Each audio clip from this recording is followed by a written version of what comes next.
Hello guys, yun, what's up? Arlods TV nga pala, nagbabalik na naman for this video, no? Kung hindi ka pa nakasubscribe sa aking YouTube channel, pakisubscribe naman mga kabenas, no? So yun, andito na naman tayo sa ating taniman. Dito na naman tayo, no? Naligaw na naman tayo kasi wala akong magawa sa bahay. Mag-ala ako dito kasi bala ko sanang bisitahin ulit yung mga tanim ng mga kapatid ko, ni na papa, na mama. Tapos i-vlog natin, no? Kasi wala tayong magawa eh. Kasi naman nasa bahay lang tayo, pahiga-higa, mag-vlog na lang tayo, no? So ayun mga guys, nood lang kayo dyan at iba-vlog natin yung pipinuhan ng aking mga kapatid. Aray na nga guys, at nandito na tayo sa ating patutunguhan. Bali nandito yung taniman ng mga kapatid ko.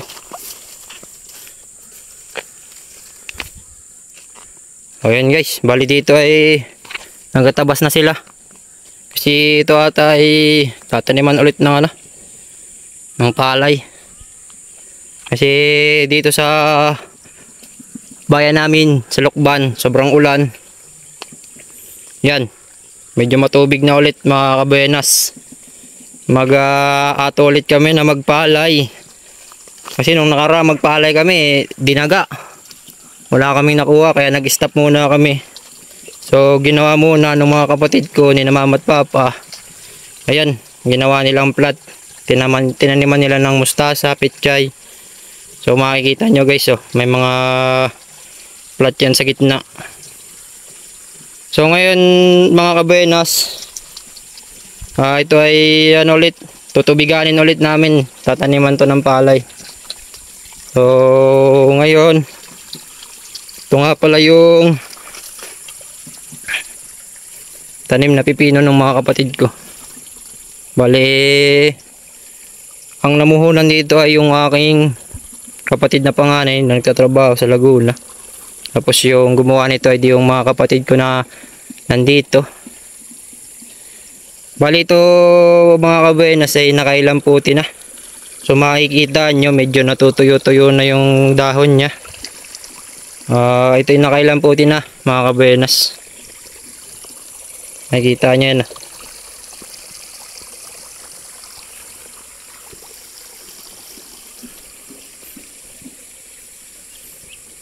Ito naman ay pwede pang putihan, kaso iilan na rin yung makukuha na good.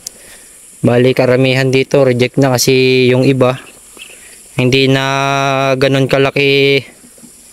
Tapos yung iba ay nagkakasakit na. Yan. Katulad nito mga kabenas. Hindi na yan lalaki. Tapos ito mga kabenas, yung ganyang kilo. Hindi na rin yan. Hindi na pwede yan. Pero itong mga ganito pwede pa to. At ito. Antay lang tayo na lumaki yan. Pero ito mga kabenas, ito ay mapuputihan pa. Pero hindi na siya may susulit dun sa bentahan. Kasi alanganin na yung bilang, hindi nasasapat doon sa kailangan ng mga buyer. So siguro ito mangyayari panarili na lang. So nasabi ko sa inyo mga kabenas, no, ito ay dating palayan. So nagtry yung mga kapatid ko na taniman ng pipino. Nagbunga naman mga kabenas kasi nakailang ani din kami. May time na nakaani kami na sumakto yung pagmahal ng presyo. Ay ngayon ay pababa na ngayon kasi mga kabenas ay marami na siguro yung nagtatanim ng pipino ngayon. Saka tag-ulan. Yan mga kabenas. Bale ito ay dalawang tubigan, dalawang palayan to. Isang lato lang to. Kaya medyo kakaunti.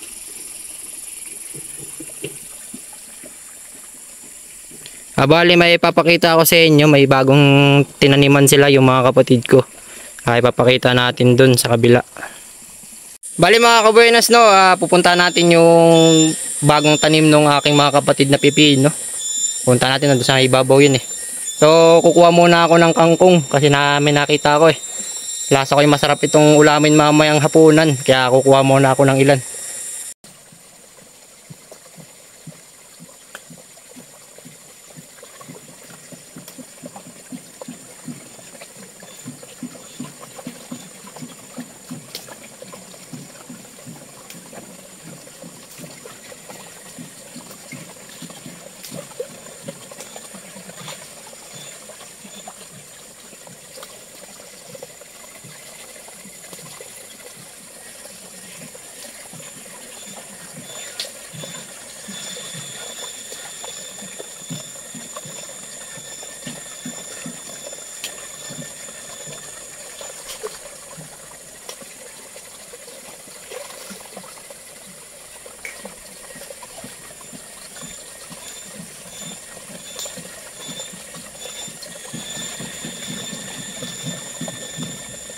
Ari nga mga kabuenas, so nakakuha na ako ng ilang pirasong kangkong. Oh. Lasa ko'y ari labanare. May konting toyo, magic sarap pa lang ito yung ulam na. Oh.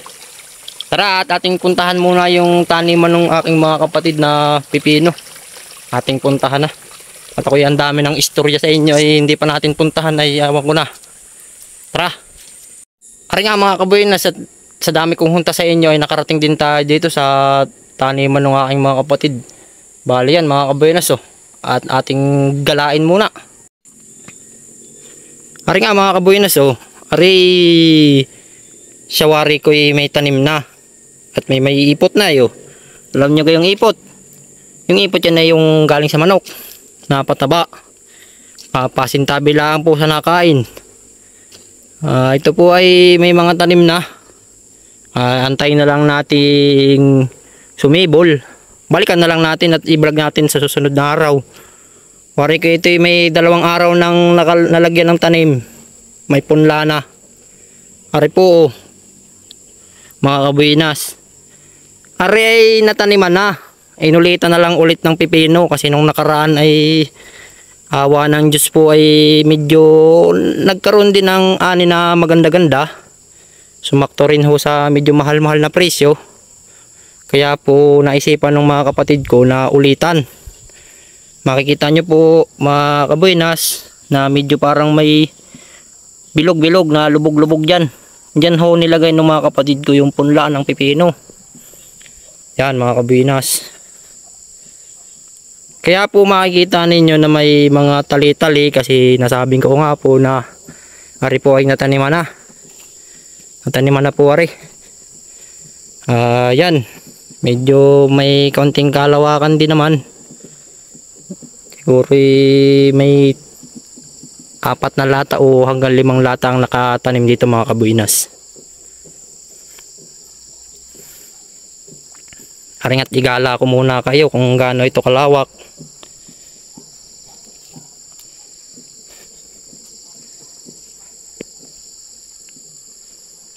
Yan mga kabuenas. Sana naman po ay hawa ng Diyos ay makaani din ng maganda-ganda dito.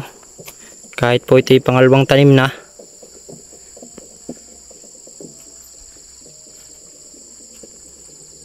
Yan.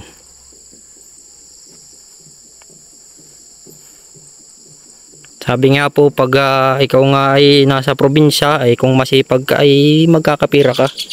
Kaya po kami po ay kahit papaano ay nag-aarimonhan pagtatanim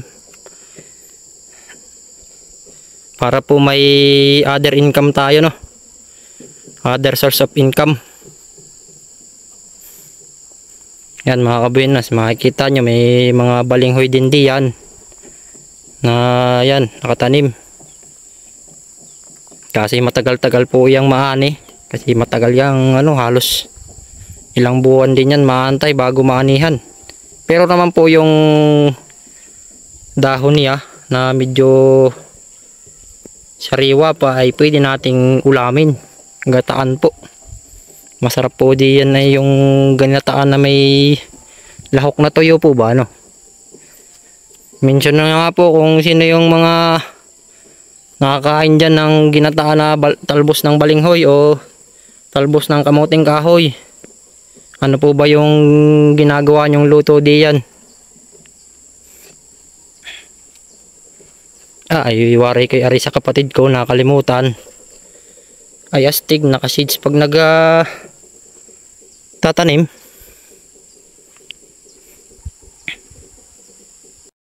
Ari nga mga kabuenas, nandito tayo sa mataas na parte ng lupa para makita nyo rin yung kung gaano kalawak yung tanim namin, no? Tanim ng mga kapatid ko. Nakikitanim naman ako. Ako'y nag-vlog lang ay. Ayan mga kabuenas. Sus ko po ay makikita nyo naman. Husgahin na lang ninyo kung gaano kalawak. Ay sa tingin ko na may malawak din aray. Sana naman ay binasin tayo dito sa pagpipino. Ay itong kabila mga kabuenas, makikita nyo ay may mga tali-tali din. Ay yan na ay hindi na namin nataniman kasi siyempre ang pagtatanim ay kailangan ng budget. Ay ngayon ay aring kabila po ginawa po ng mga kapatid ko ni na mama at papa ay hinati na lang po muna. Kasi ari pong kabila ay hindi po kaya ng budget. Kaya po aring kabila muna ang pagpupukusan na mataniman para kung sakali pong makaani ng maganda-ganda at sumakto sa maayos na presyo ay baka po maisunod na ring taniman itong kabila. Ayan po mga kabuinas oh. Yan. Kita nyo na mga kabuinas at madamo pa. Talagang hindi kaya ng budget kasi siyempre yung mga fertilize pa, yung mga pang-spray, gastos din yan mga kabuinas eh. Kaya dapat kung magatanim ka, dapat may nakalaan talaga na budget, no. So, yun mga kabuinas. Hari nga. Ayan mga kabuinas, tatapusin ko na muna itong vlog kong ito. At ako'y mauwi na muna para maluto ko rin kangkong na nakuha ko din sa aming taniman. Mga kabuinas, paki-subscribe naman ng ating YouTube channel, tapos paki-click ng bell button para lagi kang updated sa mga ginagawa kong video, no. Maraming salamat sa panonood nyo. Ingat.